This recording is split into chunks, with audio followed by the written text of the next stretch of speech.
आज बात किसके बारे में करेंगे? Provision for tax under cash flow statement. आप लोगों को शायद ऐसा लगता होगा कि प्रोविजन फॉर टैक्स तो हमने अभी तक संभाला भी था। आपने संभाला था, जस्ट अ मिनट। आपको बैलेंस शीट दी जाती थी, बैलेंस शीट के अंदर करंट ईयर और प्रीवियस ईयर, और यहाँ पर प्रोविजन फॉर टैक्स दे देता था। जैसे मान लो ये 200 है और ये 300 है, तो क्या करते थे हम इसका? बोलो, ये वाला हम करंट ईयर का ऐड कर लेते थे एनपीबीटी के अंदर, ये कहते हुए कि ये हमने करंट ईयर में बनाया होगा, और इस वाले को हम माइनस कर देते थे ये कह के कि ये पिछले साल का इसके पैसे गए होंगे, ऐसा मान लेते थे। अच्छा, हम लोगों ने जगह जगह पर लेजर भी बनाए थे। काशवी, किस किस चीज के लेजर बनाए थे? फिक्स एसेट्स के, इन्वेस्टमेंट्स के बनाए थे ना। अच्छा, लेजर बनाने की जरूरत कब पड़ती थी रिया? ऐसा तो नहीं है कि मेरा दिल कर रहा है तो मैं लेजर बनाऊंगा, नहीं कर रहा तो नहीं। जब बैलेंस शीट के नीचे कुछ एडिशनल इंफॉर्मेशन होती थी, ऐसा ही यहां पर होगा सेम। अभी तक हम ऐसा मानते थे कि इसके पूरे पैसे दे दिए होंगे और ये पूरा मैंने बनाया होगा। अब इनके बारे में भी नीचे कुछ एडिशनल इंफॉर्मेशन मिलेगी, तो जब इसके बारे में भी एडिशनल इंफॉर्मेशन मिलेगी तो इसका भी लेजर बनाना पड़ेगा। इतना तो क्लियर है? आओ बात करते हैं। ये मेरे बिजनेस का पहला साल है, सुनना जरा। और क्योंकि बिजनेस का पहला साल है तो यहां पर आपने जर्नल बनाया होगा, लेजर बनाए होंगे। लेजर के अंदर वही पर्सनल, रियल और नॉमिनल तीनों कैटेगरी रही होंगी। फिर यहां पर आपने ऊपर इनकम्स लिखी होंगी, यहां पर आपने एक्सपेंसेस लिखे होंगे, यहां पर आपने निकाला होगा प्रॉफिट बिफोर टैक्स, और यहां पर आप इसके बेस पर एक अपना खुद का अमाउंट एस्टिमेट कर लेते हैं, खुद का अमाउंट जो आपके हिसाब से टैक्स बन सकता है या बनेगा, बन सकता है। हम कंफर्म नहीं है, और क्योंकि हम इस अमाउंट को लेके कंफर्म नहीं होते हैं इसीलिए हम यहां पर प्रोविजन की एंट्री डालते हैं। वो जर्नल एंट्री क्या होगी रजत? हाँ, प्रॉफिट एंड लॉस कहो या एसपीएल कहो, debit to provision for tax. कितने का बना रहे हैं? इस एंट्री की पोस्टिंग करो।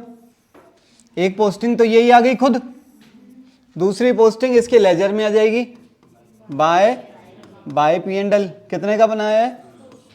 और फिर ये लेजर हो जाएगा बैलेंस, और ये कौन सा बैलेंस शो कर रहा है? क्रेडिट। और क्योंकि ये भी एक पर्सनल अकाउंट है, क्योंकि ये गवर्नमेंट को रिप्रेजेंट कर रहा है, तो ये लेजर भी बैलेंस होकर कहां जाएगा? लायबिलिटी साइड पर। और लायबिलिटी साइड में किसके अंदर? शॉर्ट टर्म प्रोविजन के अंदर ये नजर आएगा। इसमें तो कोई दिक्कत नहीं है मेरे हिसाब से। अब देखना यह है कि सेकेंड ईयर में इसका क्या होगा। आओ जरा, अब जब हम लोग सेकेंड ईयर में मूव करेंगे तो यहां हमारी सारी एसेट्स जो होंगी वो डेबिट हो जाएंगी, और सारी लायबिलिटीज जिसके अंदर प्रोविजन भी है वो प्रोविजन और लायबिलिटीज क्रेडिट हो जाएंगी। इसकी पोस्टिंग इसके लेजर में वापस ले आओ बाय बैलेंस। अभी तक लेजर के अंदर बैलेंस क्यों है? क्योंकि अभी तक इसके पैसे दिए नहीं, अभी तक ये लायबिलिटी में कन्वर्ट हुआ नहीं है। आओ जरा, फिर यहां से थोड़ा आगे पहुंचोगे तो यहां जाकर कहीं ना कहीं डिसाइड हो जाएगा कि आपको कितना टैक्स देना है। मान लो आपने इसका जो अमाउंट आपका फाइनल हुआ, जो कि कम या ज्यादा दोनों केसेस हो सकते हैं, आपने कितना टैक्स देना है यहाँ पर? 150 रुपए। तो इसी प्रोविजन में से आप 150 रुपए का प्रोविजन डेबिट करेंगे और पहले आप उसे लायबिलिटी में कन्वर्ट करेंगे, और लायबिलिटी का नाम क्या है? Tax payable. और फिर आप टैक्स पेबल टू बैंक करोगे। बेसिकली इसके अंदर ये वाला जो नाम मैंने यूज किया है, ये नाम इन दोनों एंट्रीज को कनेक्ट कर रहा है, तो ये होता है ब्रिजिंग लेजर। मैंने पहले भी बताया था, इसे डालो ना डालो ये आपकी चॉइस है, ठीक है। पर कुल मिला के देखा जाए तो फाइनल एंट्री एक ही बन रही है, provision for tax debit to, तो उसकी पोस्टिंग यहां पर निकलेगी टू बैंक। कितना? अच्छा, क्योंकि ये सब क्या है? एसेट और लायबिलिटीज के ओपनिंग बैलेंसेस, और ओपनिंग बैलेंसेस हैं तो जो करंट ईयर की बैलेंस शीट बनाओगे तो वो यहां पर नजर आएंगे सारे के सारे। देखो, तो ये 200 रुपए का प्रोविजन मेरा ओपनिंग प्रोविजन फॉर टैक्स के अंदर आ गया। अच्छा, इसी के अंदर हमें यहां पर वो क्लोजिंग का बैलेंस भी दे देगा वो तुम्हारे साथ, क्योंकि तुम्हारे रास्ते को थोड़ा मुश्किल करने की कोशिश तो की जाएगी ताकि तुम कहीं ना कहीं अटको। तो तुम्हें प्रोविजन फॉर टैक्स का ओपनिंग और क्लोजिंग दोनों बैलेंसेस दिए जाएंगे। अब जब तुम ओपनिंग बैलेंस को यहां लिख रहे हो तो डेफिनेटली क्लोजिंग बैलेंस यहां पर लिखा जाएगा, कितने का है। और इसके साथ में नीचे एक एडिशनल इंफॉर्मेशन अटैच कर दी गई है, tax paid during the year कितना है। लो, हमने सोचा था 200 पर टैक्स दिया कितना है, तो वो 150 की इंफॉर्मेशन तो हमें देगा। अगर वो ये इंफॉर्मेशन नहीं देता तो हम मान लेते कि मैंने ये पूरा 200 का 200 पे कर दिया, ऐसा ही तो मानते थे अभी तक। पर अब वो इसमें थोड़ा सा बदलाव कर रहा है। तो एक ये वाली वैल्यू जो यहां आ गई, ये वाली वैल्यू यहां आ गई, और क्लोजिंग बैलेंस यहां पर आ गया। अब डेफिनेटली जब आप यहां से यहां पहुंचोगे आगे जाके, तो ईयर के एंड पे आप दोबारा भी तो प्रोविजन फॉर टैक्स बनाओगे। अब इसकी वैल्यू यहां गिवन नहीं है, तो हमें इसकी वैल्यू खुद फाइंड आउट करनी होगी। जैसे यहां पर हमने एसपीएल की पोस्टिंग करी थी ना, तो वैसे ही अब यहां पर हमने statement of P and L से कितना प्रोविजन इस बार बनाया है, ये हमें खुद निकालना पड़ेगा। तो ये कितना आसान है। तो 250 रुपए का प्रोविजन मैंने इस बार खुद बनाया है, पर ये मुझे बैलेंसिंग फिगर के अंदर निकालना होगा। कितना क्लियर है, चेक करें जरा। नहीं, आप यहां पर बैंक की लिखें डायरेक्टली, वो तो ब्रिजिंग लेजर है, उसका असर आपको दिखाने की जरूरत नहीं है। ठीक है, हाँ जी, what is this, tax paid during the year, closing balance of provision for tax, opening balance of provision for tax, provision for tax made,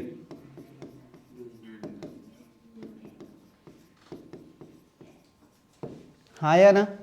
अच्छा, क्या मैं कह सकता हूं मैंने पैसे तो यही दिए हैं टैक्स से रिलेटेड पूरे साल के बीच में, टैक्स से रिलेटेड मेरी जेब से जो पैसा गया है वो 150 रुपया है, तो यही 150 रुपया मेरे कैश फ्लो पे भी असर डालेगा, क्योंकि कैश फ्लो वहीं अपना मुंह खोल लेता है जहां पर उसे कैश आता या जाता नजर आता है। तो ठीक है, इसका असर कैश फ्लो पर पड़ेगा। तो मैं नहीं लग रहा, क्योंकि इसने मेरे करंट ईयर के प्रॉफिट को घटाया है, तो ये एनपीबीटी के नोट के अंदर ये ऐड हो जाएगा। इतना क्लियर है। आओ जरा इसे कैश फ्लो के साथ जोड़ने की कोशिश करो। अभी मैंने ये बनाया था, यहां पर सीडी कितना था 300 का, एसपीएल कितना था 250। चलो जरा, तो ये वाला जो आपने पैसा दिया है, ये पैसा यहां पर टैक्स पेड 150 रुपए यहां पर माइनस हो जाएंगे, और ये वाले इस एनपीबीटी के अंदर प्रोविजन फॉर टैक्स मेड 250 रुपए इसके अंदर प्लस हो जाएंगे। क्लियर है, कोई परेशानी तो नहीं। अब होगा क्या, सुनो, यानी कि अब क्वेश्चन आपको ये वाली इंफॉर्मेशन तो यहां पर लिखनी है और ये वाली इंफॉर्मेशन आपको यहां पर लिखनी है। ये दोनों इंफॉर्मेशन तो आपको हमेशा क्वेश्चन के अंदर मिलेंगी, क्योंकि बैलेंस शीट देगा तो पूरी देगा, अधूरी तो देगा नहीं। इन दोनों में से कोई सी एक इंफॉर्मेशन आपको मिलेगी, या तो प्रोविजन फॉर टैक्स मेड की इंफॉर्मेशन मिलेगी या प्रोविजन फॉर टैक्स की दूसरी इंफॉर्मेशन आपको खुद निकाल लेनी है लेजर बना के। क्लियर है। और जैसे मैंने बोला, इन दोनों में से कोई एक इंफॉर्मेशन मिलेगी तो वो इंफॉर्मेशन आपको नीचे नोट के अंदर दी जाएगी। आगे बढ़ सकते हैं, आओ। ये क्वेश्चन है आपका,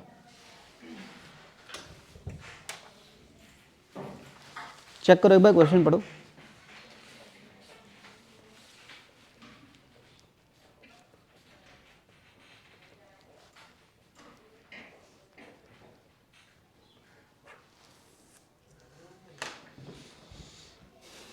हाँ जी, हमारा यहाँ पर करंट ईयर कौन सा है 16 और 17। तो 16 और 17 के लिए हमें ये काम करना है। कह रहा prepare provision for income tax account from the following information for preparing cash flow statement. तो जो इसका ओपनिंग बैलेंस है वो ओपनिंग बैलेंस यहाँ पर आ गया 2 लाख। बेसिकली 2,20,000 को आप यहाँ पर भी रख सकते हैं इसके प्रीवियस ईयर के अंदर, और इसके 1,90,000 को आप इसके करंट ईयर में भी रख सकते हैं। कह रहा है during the year income tax paid दे रखा है, तो पेड दे रखा है तो 2 लाख। तो यहां पर by statement of profit and loss निकालो कितना आ रहा है, 2 लाख आ रहा है, 2 लाख नहीं आ रहा, आई थिंक 2 लाख ही आ रहा है, हाँ या ना।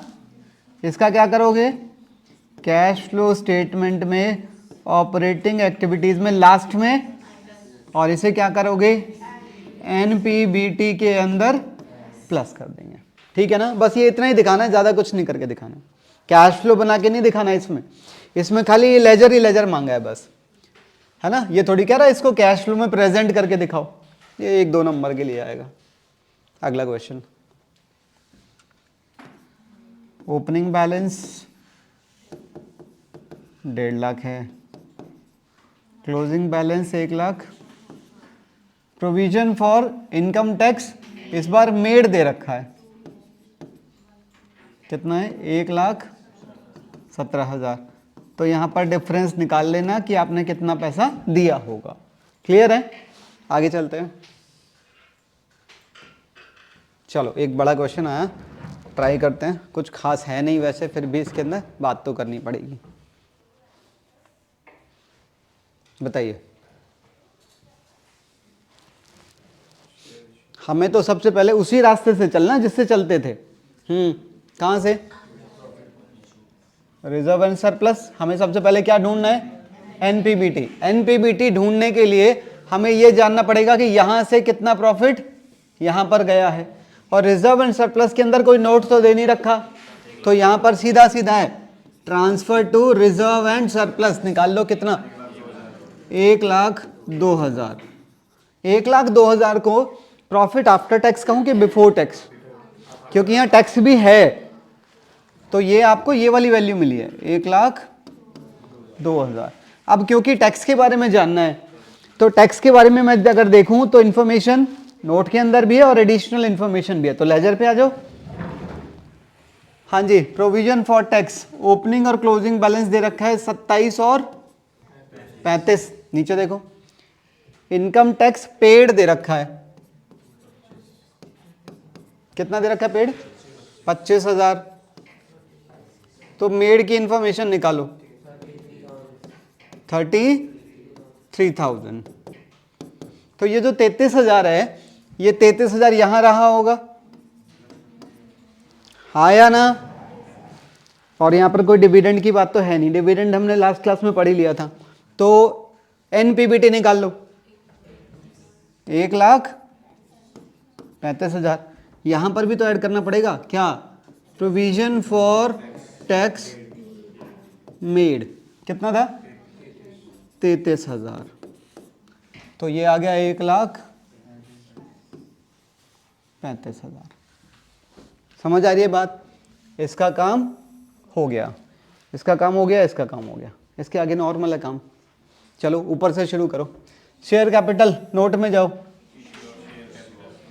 शेयर के इक्विटी शेयर कैपिटल बढ़ रही है, तो इसके यहां पर प्लस कर देंगे, लिखेंगे क्या, इश्यू ऑफ इक्विटी शेयर। हाँ जी, प्रेफरेंस शेयर कैपिटल कम हो रहे हैं तो पैसे गए होंगे, देखना पड़ेगा, बस कोई वो ना हो इसके ऊपर रिडम, कुछ नहीं है, रिडेम्पशन का कोई खर्चा नहीं है।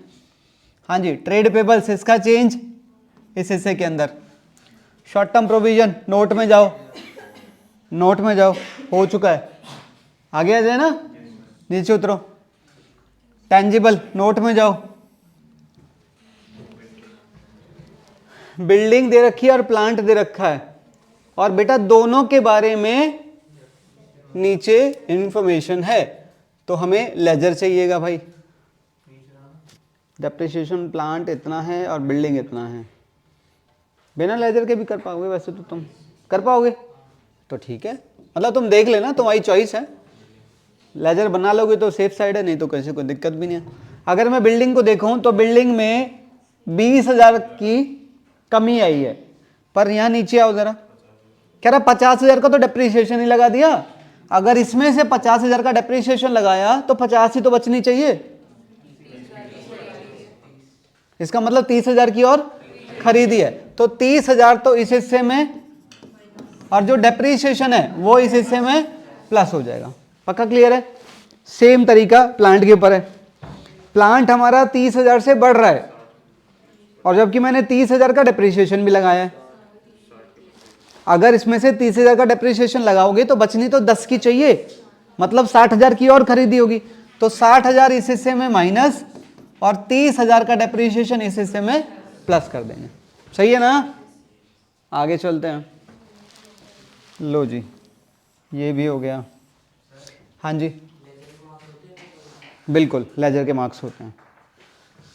इंटेंजिबल कम हुई है ना, तो यहां पर अमोर्टाइज हुई होगी, ऐड कर लो। इन्वेंट्री का चेंज, टीआर का चेंज, दोनों यहां पर आ जाएंगे। Cash and cash equivalent, opening और क्लोजिंग बैलेंस। आसान है? पक्का?